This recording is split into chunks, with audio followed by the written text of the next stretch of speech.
하나님의 말씀은 사무엘상 23장 15절에서 17절 말씀입니다. 다윗이 사울이 자기 생명을 빼앗으려고 나온 것을 보았으므로 그가 십광야 수풀에 있었더니 사울의 아들 요나단이 일어나 수풀에 들어가서 다윗에게 이르러 그에게 하나님을 힘있게 의지하게 하였는데 곧 요나단이 그에게 이르기를 두려워하지 말라. 내 아버지 사울의 손이 내게 미치지 못할 것이요 너는 이스라엘 왕이 되고 나는 내 다음이 될 것을 내 아버지 사울도 안다 하니라. 두 사람이 여호와 앞에서 언약하고 다윗은 수풀에 머물고 요나단은 자기 집으로 돌아가니라. 아멘. 다윗은 계속 쫓기는 형편에 있습니다.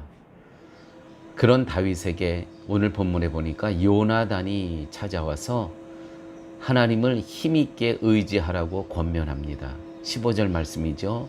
다윗이 사울이 자기 생명을 뺏으려고 나온 것을 보았으므로 그가 십광야 수풀에 있었더니 사울의 아들 요나단이 일어나 수풀에 들어가서 다윗에게 이르러 그에게 하나님을 힘있게 의지하게 하였다.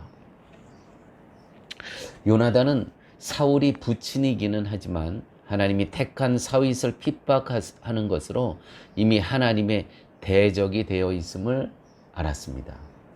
그러므로 하나님은 대적인 사울을 분명 심판하시고 다윗을 이스라엘의 왕으로 세우실 것을 믿게 되었습니다. 다윗을 위로하기 위해 꾸며댄 말도 아니고요. 속에도 없는 위선적인 말을 하는 것도 아닙니다. 사실 요나단의 입장에서는 다윗만 아니면 자신이 왕이 될 것을 기대할 수도 있었던 거 아닙니까? 그리고 그러한 생각에서 나오는 것은 미움과 분노와 시기가 아니었을까요? 그런데 보십시오. 이렇게 기록되어 있습니다. 곧 요나단이 다윗에게 이르기를 두려워하지 말라. 내 아버지 사울의 손이 내게 미치지 못할 것이요 너는 이스라엘 왕이 되고 나는 내 다음이 될 것을 내 아버지 사울도 안다 하니라. 두 사람이 여호와 앞에서 언약하고 다윗은 수풀에 머물고 요나단은 자기 집으로 돌아가니라. 여러분, 여기 오늘 본문에서 여기가 어디냐면 십광야 수풀에서 있었던 이야기입니다. 쫓기고 쫓겨서 어디까지 왔냐면 십광야. 근데 여기에 요나단이 찾아와서 하나님을 힘있게 의지하라고 권면하고 이제 요나단은 돌아가죠. 다윗은 그 십광야 수풀에 머물게 됩니다. 여러분, 광야라는 것은 어떤 뜻이 또 있냐면 재련소라는 뜻이 있습니다. 광야, 재련소. 이 광야에서 사울이 왕으로 만들어지는 과정에 있는 거예요. 왕으로 만들어지는 과정이 그냥 왕이 되는 것이 아니고요. 어느 한 날 이렇게 쫓기는 속에서 정말 나의 피난처는 오직 하나님뿐이 없음을 이 광야에서 이 재련소에서 정금처럼 만들어진다는 것이죠. 여러분, 지금 여러분 많은 어려움을 겪고 계십니까? 십광야에 있는 거예요. 하나님 쓰시기 좋은 그러한 연장과 도구가 되기 위해서 하나님께서 훈련하시고 다듬고 재련하시는 바로 그런 곳에서 이 광야 학교에서 우리가 있다는 것이죠. 이 커리큘럼을 우리가 다 통과해야 됩니다. 그런데 이 재련소에, 이 광야에 아름다운 우정이 또 있는 거예요. 로맨스가 있는 거예요. 여러분, 우리가 이 광야에만 있으면 모든 것이 너무 불편하고 힘들고 목마르고 아닙니다. 이 십광야 수풀에 있었더라. 광야라고 하면서 십광야 재련소죠. 그 다음 말 수풀에 있었더라. 수풀이 또 있는 거예요. 로맨스가 있는 겁니다. 우리의 삶에. 너무 어렵고 힘들어하지 마십시오. 18절 말씀에 보게 되면 요나단과 다윗의 교제는 이미 18절에서부터 시작되는 것을 알 수 있습니다. 근데 18절에서 요나단과 다윗의 아름다운 교제가 또 나옵니다. 이 우정이. 다윗이 골리앗을 죽이고 돌아와 사울에게 섰을 때 요나단의 마음이 다윗의 마음과 합쳐지죠. 연락되어라고 표현되어 있죠. 연락되어 다윗을 자기 생명같이 사랑하게 됐다고 기록되어 있습니다. 요나단은 왕의 아들이고 다윗은 작은 마을 베들레헴 사람 이새의 아들일 뿐입니다. 즉 신분상 본다면 다윗을 친구로 삼아도 요나단에게는 전혀 득이 될 것이 없는 그러한 존재였습니다. 과연 무엇이 이들의 마음을 서로 통하게 하였을까요? 요나단은 다윗이 골리앗을 죽인 것에서 하나님을 향한 믿음을 보았습니다. 그러기에 다윗과 마음이 통할 수 있었던 것이죠. 이것은 요나단의 중심에도 역시 하나님이 존재하였음을 뜻하는 것입니다. 이처럼 이들의 교제와 사귐의 중심에는 하나님이 계셨다는 것입니다. 참된 교제는 그리스도 안에서 서로 믿음을 나누는 것입니다.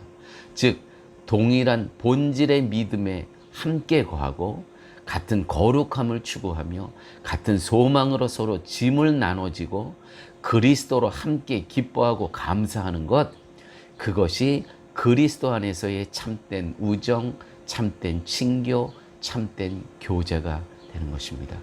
우리 사랑의 교회 교우 여러분들께서도요, 이 사랑의 교회 공동체 안에서 참된 우정과 교제와 친교가 이루어지시길 바랍니다. 참된 우정은, 참된 교제는 교회 공동체에서 이루어져야 됩니다. 세상에서 볼 수 없는 교제가 교회에서 이루어져야 합니다. 왜냐하면 그리스도의 대속의 피가 교회의 본질이기 때문에 그렇습니다. 이러한 관계는 여러분 한 분 한 분이 그리스도에게 관심을 두고 십자가의 은혜와 사랑에 감사하며 살아갈 때 가능한 것입니다. 그리스도 앞에서 내가 누구인가를 생각하시고 만나시면 누군가를 시기할 이유도 미워할 이유도 또 죽일 이유도 없는 것입니다. 지금의 나로 존재하는 것도 은혜임을 안다면 누군가가 나에게 낫다고 해서 그를 시기하지 않을 것이라는 것이죠. 요나단이 다윗에게 나는 내 다음이 된다. 그러니까 3대 왕이 될 것이다. 뭐예요? 나는 너가 2대 왕이 되는 것으로 나는 다 족하다. 나는 왕이 되지 않아도 충분하다. 자, 교회 여러분, 이 요나단을 통해서 믿음의 사람이 누구인지를 생각하게 됩니다. 정말 너무 아름다운 우정 아닙니까? 이 다윗만 없으면 요나단은 분명 제2대 아버지의 이 대를 이어서 왕이 될 사람이에요. 그런데 뭐예요? 나는 내 다음이 될 거야. 이번에는 너야. 그 다음에 내가 왕이 안 돼도 된다는 것이죠. 이것은 분명 단순한 우정이 아닙니다. 상대방이 나보다 훨씬 뛰어날 때는 우정도 깨어지는 것이 인간관계 아닙니까? 그러나 모든 것이 하나님이 하신 일이고 하나님이 정하신 일임을 굳게 믿는다면 요나단과 같은 모습이 보여질 것이라는 것이죠. 요나단과 다윗의 우정, 하나님만을 순종하고 의지하는 믿음의 흔적이 사랑의 교회에서도 그 모습이 보여지시길 바랍니다. 혹시 지금 광야에 같은 정말 재련소와 같은 힘든 과정을 보내고 계십니까? 오늘 본문에 보니까 광야 수풀에 거기에 또 수풀이 있다는 거예요. 아무리 재련소와 같고 광야와 같은 과정을 거치더라도요, 이 안에 이렇게 아름다운 우정, 로맨스가 있다는 것입니다. 아버지 하나님, 오늘 말씀 가운데 우리의 삶이 어쩌면 광야 재련소와 같이 두들겨 맞으면서 하나님의 도구와 연장으로 지금 거듭나기 위해서 그렇게 쓰임 받고 있는 그런 기간일 수도 있습니다. 그러나 우리가 눈을 열어보게 되면 이 안에 아름다운 우정도 있고 아름다운 로맨스와 사랑이 있음을 또 보게 하여 주셔서 오직 십자가 항구로만 멈추지 않고 달려가는 저희들 믿음의 삶 되게 하여 주옵소서. 예수님 이름으로 기도드렸습니다. 아멘.